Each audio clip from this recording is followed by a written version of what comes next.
भारत एक ऐसा देश है जहां हर कुछ सालों में लोकतंत्र का सबसे बड़ा पर्व मनाया जाता है, चुनाव। लेकिन जब यह पर्व आता है तो साथ लाता है एक अनुशासन, एक नियम जिसे कहा जाता है आचार संहिता। सुनने में यह शब्द साधारण लगता है, लेकिन यही वो व्यवस्था है जो तय करती है कि चुनाव ईमानदारी से निष्पक्ष और पारदर्शी होगा। आचार संहिता अर्थात मॉडल कोड ऑफ कंडक्ट एक ऐसा ढांचा जो चुनाव के समय सरकारों, राजनीतिक दलों और उम्मीदवारों के आचरण को नियंत्रित करता है।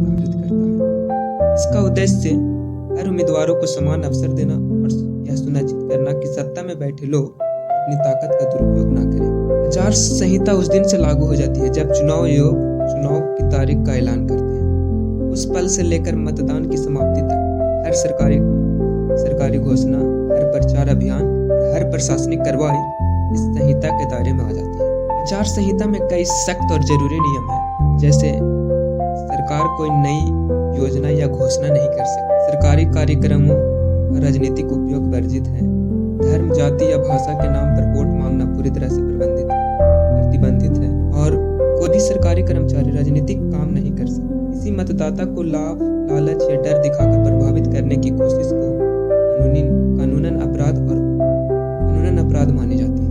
अगर कोई नेता या पार्टी इन नियमों का उल्लंघन करती है तो चुनाव आयोग का अधिकार है कि वह नोटिस जारी करे, प्रचार पर रोक लगाए और उम्मीदवारी तक रद्द कर दे। बीते वर्षों में कई बड़ी पार्टियों पर कार्रवाई हुई और यही बात साबित करती है कानून सबके लिए बराबर है।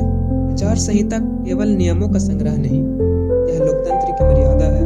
यह जनता को भरोसा देती है कि हर चुनाव निष्पक्ष और पारदर्शी होगा, हर वोट की कीमत बराबर होगी और कोई भी ताकत जनता की आवाज से ऊपर नहीं। यही है भारत के लोकतंत्र की असली पहचान। तो अगली बार जब आप सुने आचार संहिता लग गई है तो समझ लीजिए अब लोकतंत्र अपनी सबसे ईमानदार परीक्षा देता, क्योंकि आचार संहिता सिर्फ एक नियम नहीं, यह जनता के विश्वास की सुरक्षा है।